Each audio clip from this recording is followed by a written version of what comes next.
買貓最緊要係乜嘢啊？價錢啊？唔係啊，個個人都以為係價錢啊。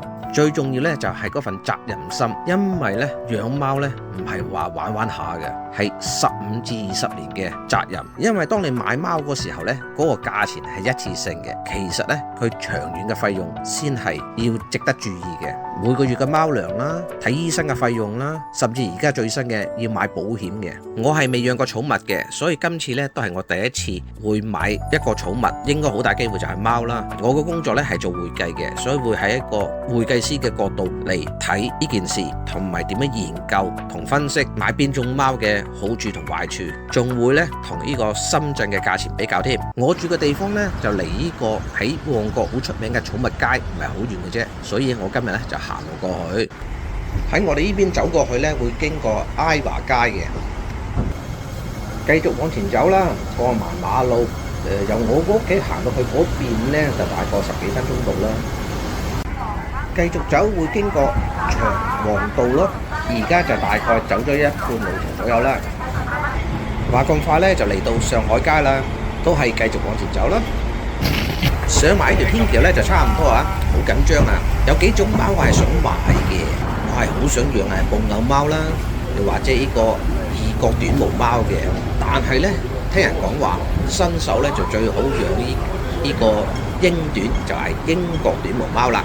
所以今日咧主要咧就係搜集呢3種嘅呢3隻嘅品種嘅資料啦。前邊左轉再落埋條樓梯咧，咁就到旺角好出名嘅寵物街啦。我今日好似嚟得太早啦，唔知開咗門未呢？哎呀，真係嚟早咗啦！唉，未開門添，冇辦法啦，都好嘅，未開門呢，我就可以拍一拍，因為開咗門之後呢，就唔准拍噶啦。好，去食啲嘢先，翻嚟再搜集資料。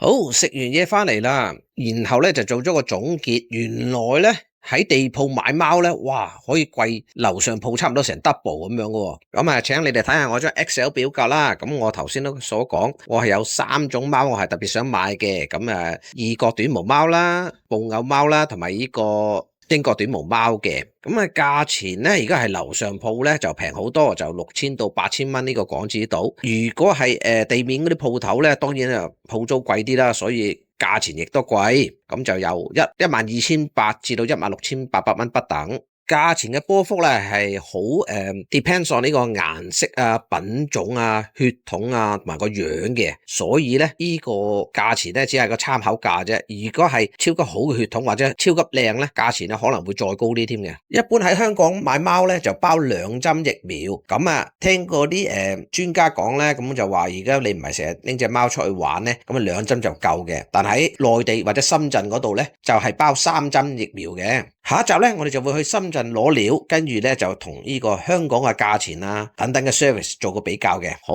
希望你哋中意呢集嘅內容，同可以期待下一集啦。記得 like、subscribe and share， 因為咁樣咧就對我哋呢啲咁小頻道咧係最大嘅支持同鼓勵。如果可以 comment 埋就最好啦，多謝晒。